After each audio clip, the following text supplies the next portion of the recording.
வணக்கம். முள்ளிவாய்க்காலின் ஒரு கதை. சொல்லத் தெரியாத மழலையும் கலங்கி நின்ற தாய்மையும், வலியை சொல்லத் தெரியாத மழலையும் கலங்கி நின்ற தாய்மையும். 2009 மே 11 முள்ளிவாய்க்காலில் மணல் பரப்பு எங்கும் மரணத்தின் விதைகள் படர்ந்திருக்க, நான் கண்ட ஒரு காட்சி என் வாழ்வில் மறக்க முடியாத ரணமாக உள்ளது. சுற்றிலுமே எறிகணைகள் விழுந்து வெடித்து கொண்டிருக்க, ஒரு தாயும் கைக்குழந்தையும் என் கண்முன்னே நின்றார்கள். அந்த குழந்தையின் முகத்தை பார்த்தபோது என் இதயம் ஒரு கணம் நின்றுவிட்டது. ஒரு சிறிய எறிகணை துண்டு அந்த குழந்தையின் கண்ணுக்கு மிக அருகில் துளைத்து கொண்டு உள்ளே தசைக்குள் நின்றது. அந்த குழந்தைக்குத்தான் அனுபவிப்பது என்னவென்று தெரியவில்லை. இரத்தம் வழிந்தோடுகின்றது. அந்த பிஞ்சு உயிர் வலியால் துடித்து கொண்டிருந்தது.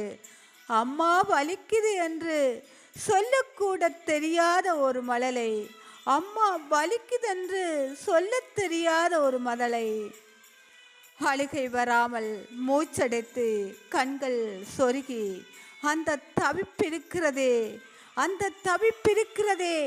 அது ஒரு நரக வேதனை. தன் கண்முன்னே தன் குழந்தை சிதைந்து போவதைக் கண்டு அந்த தாய் கதறிய கதறல் இன்றும் என் காதுகளில் ஒலித்து கொண்டிருக்கின்றது.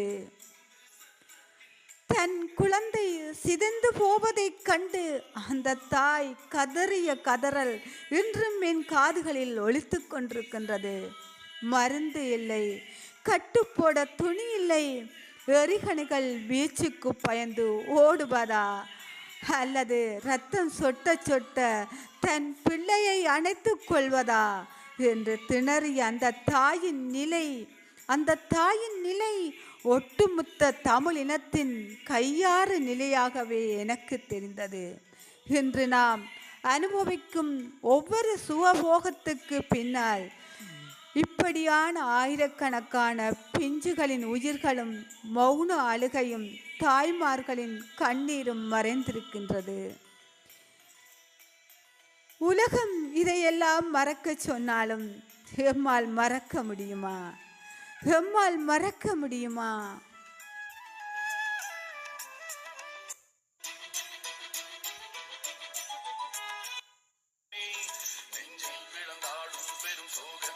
தொடர்கதையே எங்கள் நிலம் எங்கள் வளம் இழந்தோ